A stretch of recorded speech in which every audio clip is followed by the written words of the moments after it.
Most people believe their suffering comes from circumstances, from what happened, from what went wrong. But the truth is more unsettling.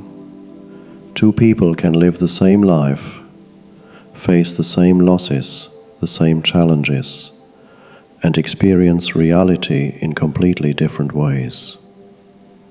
Why? Because suffering is not created by life itself.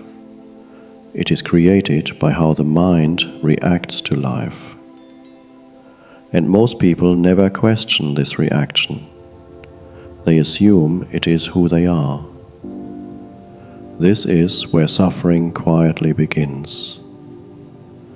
There is a voice in your head that comments on everything, judges, remembers, anticipates. It speaks in your tone, uses your memories. And because of that, you believe it is you. But here's the uncomfortable truth.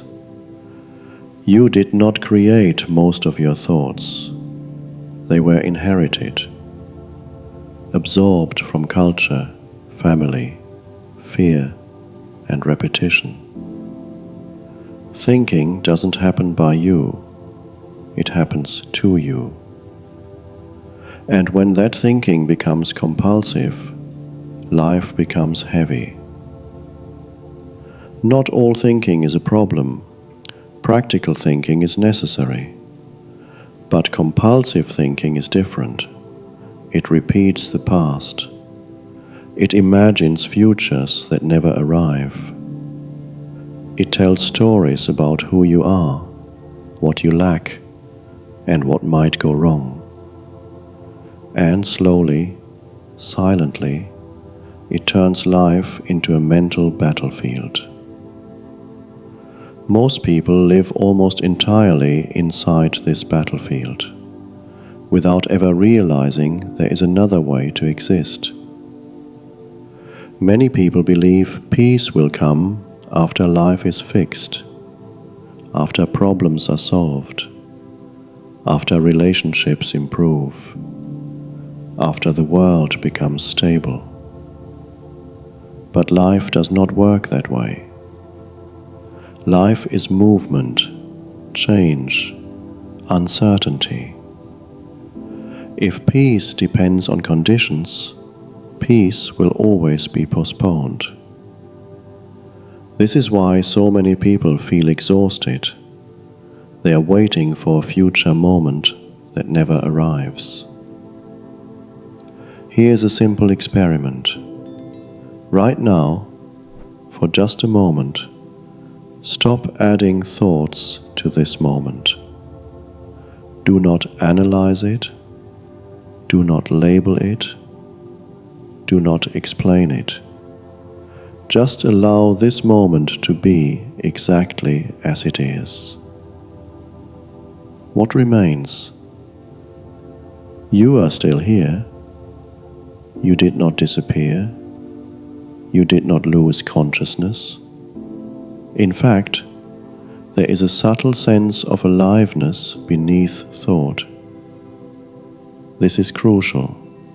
Notice something important. Even without remembering your past, your name, your problems, your identity, there is still a sense of being. This means your essence does not depend on thinking. The story of me is not who you are. It is something you carry. And suffering arises when you confuse the story with your true nature. There are two ways to become free from compulsive thinking. The first is rising above it. This does not mean suppressing thought. It means becoming aware of it. Awareness is not thinking. Awareness observes thinking. When awareness is present, thought loses its power to dominate your inner world. You are no longer trapped inside the stream, you are watching it. Many people confuse awareness with dullness, but awareness is not unconsciousness, it is heightened presence. When thinking pauses, you do not sink, you rise. Colors become clearer, sounds feel more alive, the body feels grounded. This is not mystical, it is deeply natural. There is another way to escape thinking, and it is far more common. Alcohol, drugs, endless distraction, constant stimulation. This is not rising above thought, it is falling below it. It feels relieving at first, but it leads to numbness, not freedom. Human consciousness is not meant to regress, it is meant to awaken. Distraction promises relief, but it never delivers peace. Because peace is not the absence of thought, it is the absence of identification with thought. You can distract yourself for years and still feel restless the moment silence returns. This is why stillness feels uncomfortable at first. The mind fears losing control. The ego is not your enemy, but it is fragile. Its survival depends on constant narration, constant identity reinforcement. Silence threatens it. That is why the mind resists presence, why it pulls you back into thinking. But awareness does not destroy the ego. It simply sees through it. True freedom is not the absence of thought. It is the ability to use thinking when needed and set it aside when it is not. Thinking becomes a servant, not a master. This is intelligence guided by presence. Suffering weakens the moment you stop believing every thought, not because life improves, but because your relationship to life changes. Pain may still arise, emotion may still move, but the added layer of psychological suffering dissolves. Presence does not eliminate emotion. It creates space around it. Sadness can be felt without story. Fear can arise without catastrophe. Loss can be experienced without identity collapse. This space is not cold, it is compassionate. Acceptance does not mean passivity, it means clarity. When resistance ends, action becomes intelligent instead of reactive. Presence responds, the ego reacts. There is an intelligence deeper than thought. It breathes your body, moves your heart, regulates life without effort.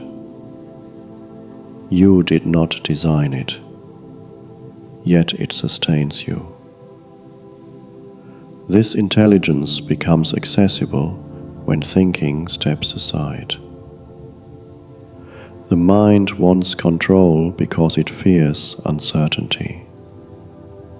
But life has never been fully controllable. Presence does not promise certainty. It offers stability within uncertainty. That is real freedom.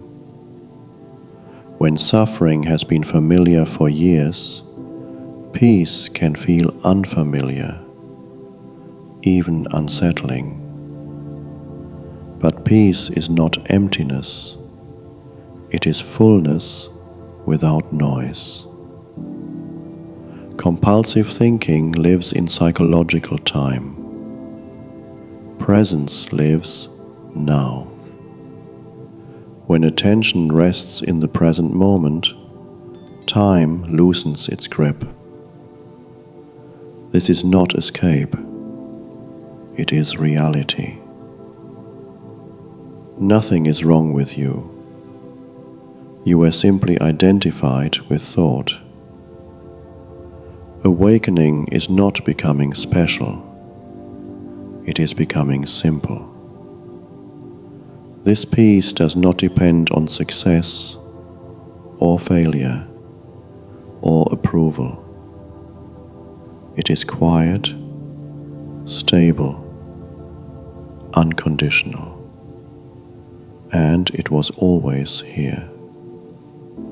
When presence is recognized, seeking naturally falls away. Not because answers are found, but because the question dissolves. Life still happens, challenges still arise, but they no longer define you. They pass through awareness, not through identity.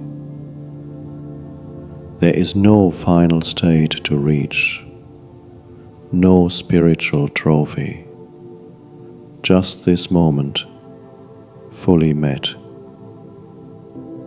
Freedom from suffering is not an achievement, it is a recognition. You are not the thinker. You are the awareness in which thinking appears.